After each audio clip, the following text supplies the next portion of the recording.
Hello humans, it's me, Gauss, and welcome to devlog number 2 of Machine Slayer. So on the last devlog I put on the title that the name of the game was Machine Slayer, but never said it on the video itself. So yeah, now you know the current name of the game is Machine Slayer. Also on the last devlog I made a couple of boss attacks, but there was no boss. So for the past month I've been making that boss. On the first 2 weeks I made the animations, which I thought would be easy, but boy was I wrong.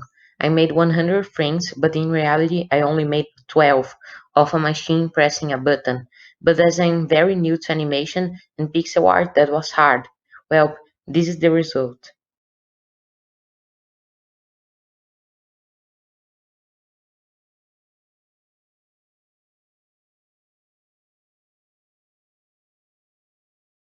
After making the animations, I needed to implement the boss in the game itself.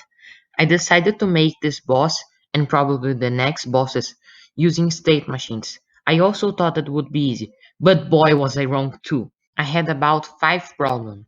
Problem number 1 was that the script or code I wrote was made in mono behavior, which is not the same as state machine behavior. The differences that affected me were how those two types of scripts handle variables and how they handle general functions. For example, instead of start would be on state enter. I had to copy and paste all the code I wrote on the start function, on the onStateEnter function, and all the code I wrote on the update function on the onStateUpdate function. Do you remember when I said how those two type of scripts handle variables? Yeah, I'm using instantiate to create the bullets on the position of a few game objects, but one cannot assign game objects to state machine behavior scripts.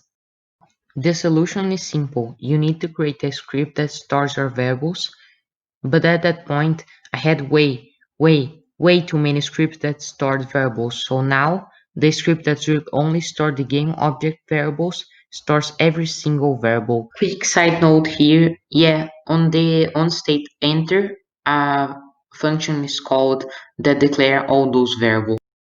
Problem number 2 were transitions. They did not exist. The scripts I wrote on mono behavior were just scripts, and once you executed that attack, nothing would happen, as they had no relation to each other.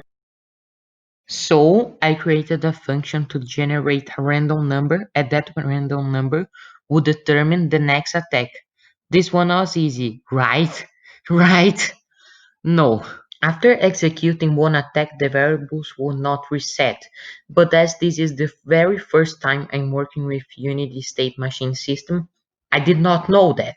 Remember that function I told you that was used to declare the variables? Yeah, I just needed to call that on the onStateExit. But as I already said, this is the very first time I'm working with Unity State Machine System. So I tried making so that whenever X second passed, it would call that function. But on that function, this time is equal to 0. So I would not be able to transition. After 3 days, I finally learned I could use onStateExit. Yikes. I also had a small problem that the animation would not play again after once played, but I put the animation loop and put the last frame at say 20 seconds, which would be the duration of that attack, and it worked just fine. This isn't a problem, but I made so that the fight would only begin if you collide with an invisible collider. A door would also close if you did so. So the boss fight is complete. What would be problem number 3, 4, and 5? Well, the fight was too easy and too hard at the same time. It was easy because I was using pure random numbers. So if you got a number twice in a row, you didn't have to dodge one wave of bullets. I made so that instead of pure randomness, the number could not be the same twice using this code you are seeing. And it was too hard because the telegraph was bad, so I made this color thing that will have a specific color based on the attack that's happening. What I mean by that is the boss just pressed the blue and orange button, so here is now blue and orange.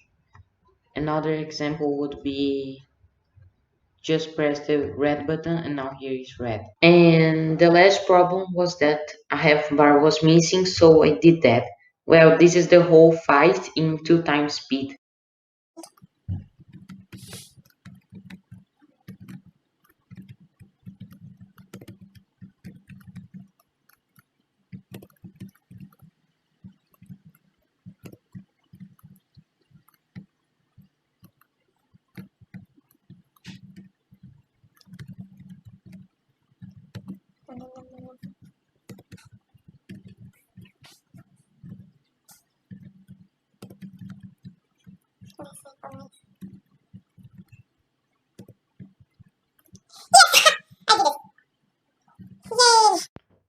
I hope you enjoyed this video. If you could like and subscribe, that would be awesome.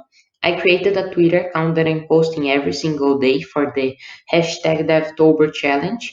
And a build of this game is also available. Check out the description for information. And the two videos that are appearing on the screen are related to bosses and the AI. The top one is from Blackthorn Prod on how to make a boss. That was really useful. And the bottom one is from Moots and it's about him making a boss. But yeah, that's it. Bye.